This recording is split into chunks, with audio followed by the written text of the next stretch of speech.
we should know what are the dietary carbohydrates. What are the dietary carbohydrates? So dietary carbohydrates include starch, glycogen, and sucrose, lactose, maltose, glucose, fructose, cellulose, raffinose, trehalose. So these are the major carbohydrates which we consume.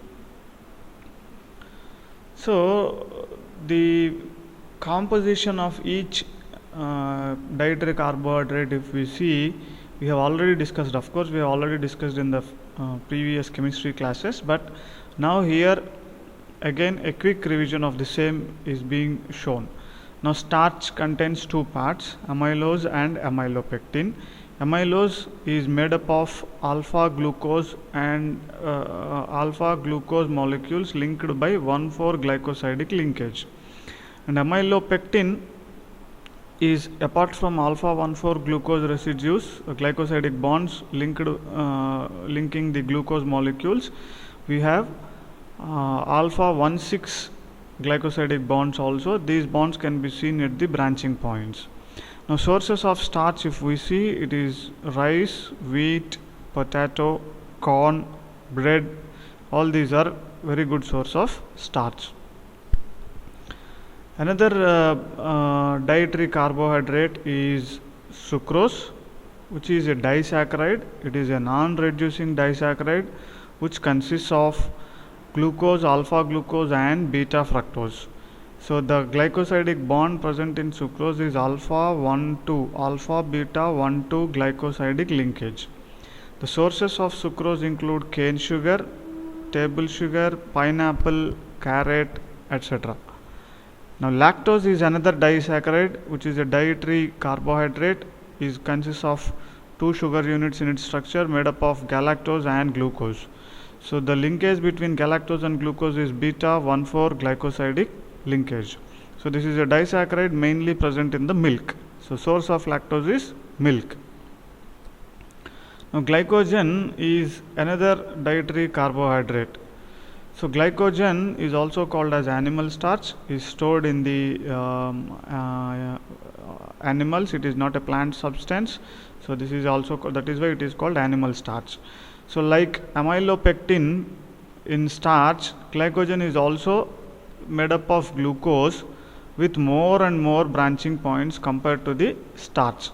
So the source of glycogen is non-vegetarian food. Non-vegetarian food, especially the muscle, skeletal muscle and liver, is a major source of glycogen.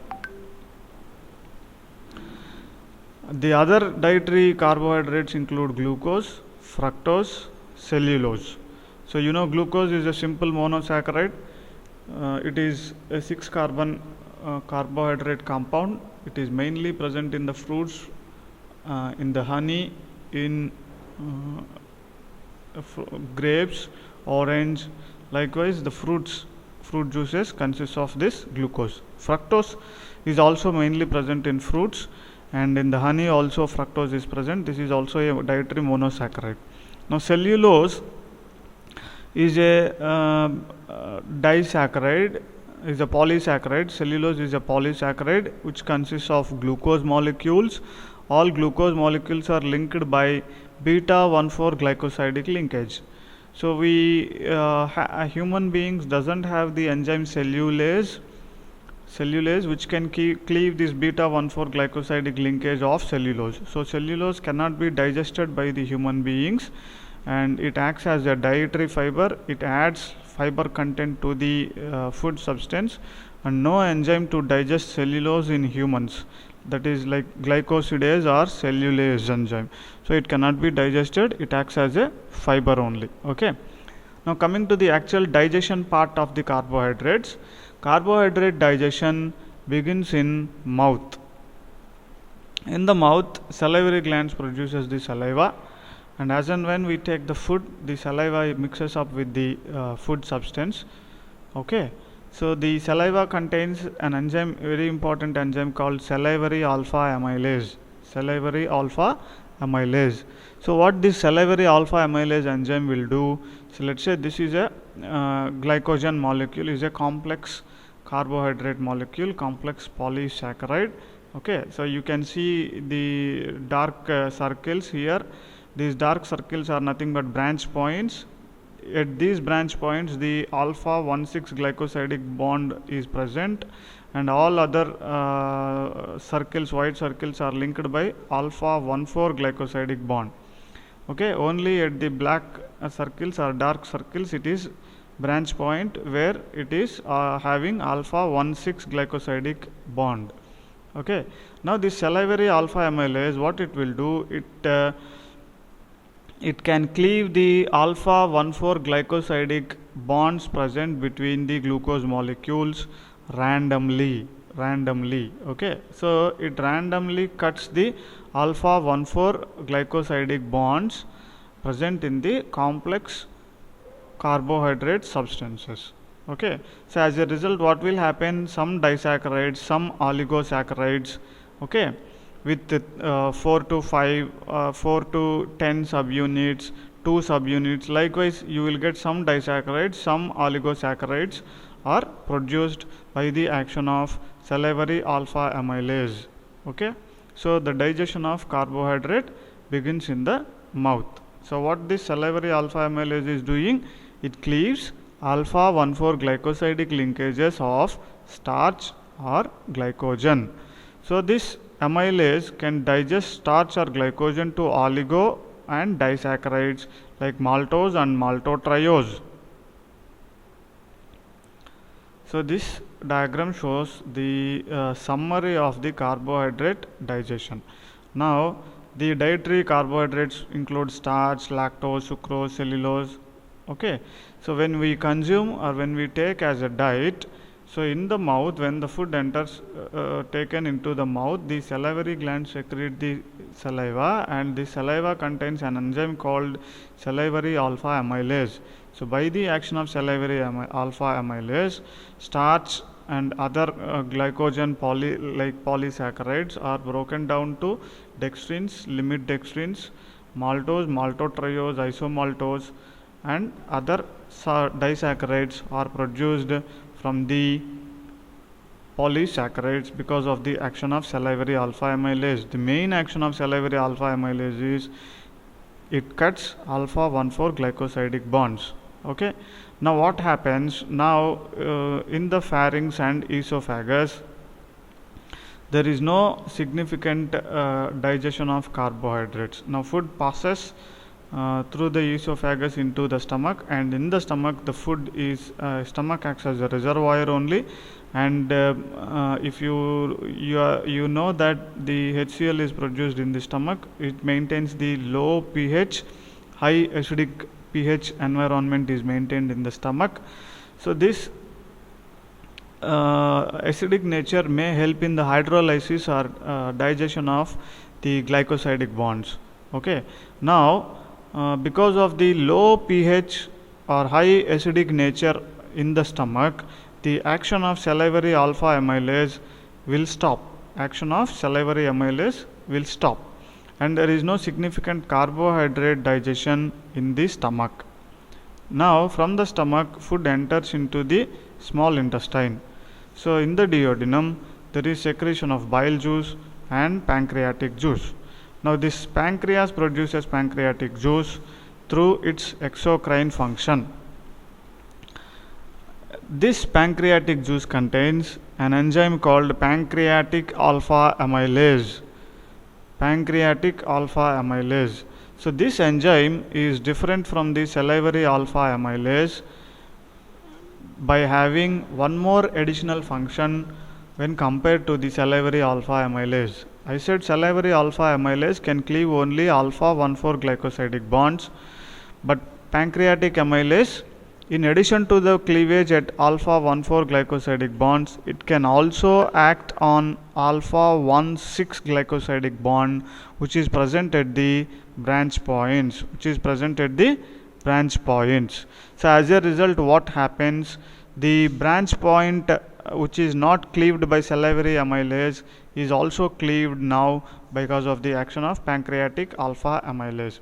Now, as a result of the pancreatic alpha amylase, what happens? We will get oligosaccharides or disaccharides. We will get like isomaltose, maltose, lactose, sucrose. So the whole carbohydrate substance is digested now because of the action of pancreatic alpha amylase. Now the intestinal mucosal cells, cell membranes, they are having certain enzymes. So these enzymes like isomaltase, maltase, lactase, sucrase. So these are the enzymes which are present on the mucosal cell membranes. These enzymes, they act on the disaccharides which are produced by the action of pancreatic alpha amylase. So they digest the disaccharides and oligosaccharides into monosaccharides. Now the free monosaccharides are released into the lumen. From the lumen of the intestine, these monosaccharides are absorbed into the mucosal cells and enter into the portal circulation. Through portal circulation, they reach the liver, where they add some more nutrients and it will be supplied throughout the body cells. So this is how digestion and absorption of carbohydrates takes place. And now the undigested carbohydrate is cellulose, because we don't have the enzyme cellulase or beta glycosidase. So these enzymes are absent in human beings, so cellulose cannot be digested in the humans, and it excreted in the feces. So this cellulose acts as a fiber content which adds bulk to the dietary diet. So here you can see the metabolism of starch and glycogen. So starch or glycogen initially acted by the enzyme salivary alpha amylase. They releases oligosaccharides with 8 glucose residues and some amount of disaccharides. Okay, alpha amylase can cleave only alpha 1,4 glycosidic linkages, whereas pancreatic alpha amylase, it can act both on alpha 1,4 glycosidic linkage and alpha 1,6 glycosidic linkage. As a result, the branch point glycosidic linkage is also cleaved, so it releases oligosaccharides like maltotriose, dextrins, maltose, and finally these are acted by the intestinal mucosal enzymes which are bound to the mucosal cell membrane. So these enzymes, they act on these disaccharides and releases the free monosaccharides. So these enzymes like isomaltase, sucrase, lactase, maltase. So isomaltase, what it will do, it acts on isomaltose, which consists of 1 to 6 glucose residues. So it releases the glucose molecules. Then sucrase acts on sucrose and releases glucose and fructose. Lactase acts on lactose, releases glucose and galactose. Then maltose acted by the enzyme maltase and releases glucose and glucose, 2 glucose molecules. So these free monosaccharide units are absorbed in the intestine and reaches the liver through portal circulation. Okay. So these are the digestive enzymes called hydrolases. You know the classes of enzymes we have studied in first year chemistry. So these hydrolases or digestive enzymes comes under the class of hydrolases, and these are specific for the substrates. So here amylase acts on alpha 1,4 linkage, lactase acts on beta 1,4 linkage, maltase acts on alpha 1,4 linkage, isomaltase acts on alpha 1,6 linkage, sucrase acts on alpha beta 1,2 linkage, trihalase acts on trihalose of 1,1 alpha 1,1 glycosidic linkage. So summary of carbohydrate digestion, if you see, the carbohydrate digestion begins in the mouth, and it is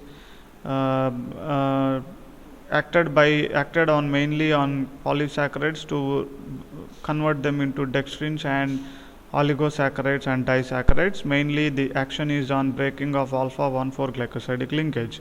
And the stomach acts as a reservoir. There are no significant enzymes which can continue the significant carbohydrate digestion. Then in the small intestine, pancreatic juice containing pancreatic alpha amylase enzyme is another enzyme which can complete the carbohydrate digestion. Then the intestinal mucosal enzymes, in the final step, they digest the disaccharides, okay, and releases the monosaccharide, and monosaccharide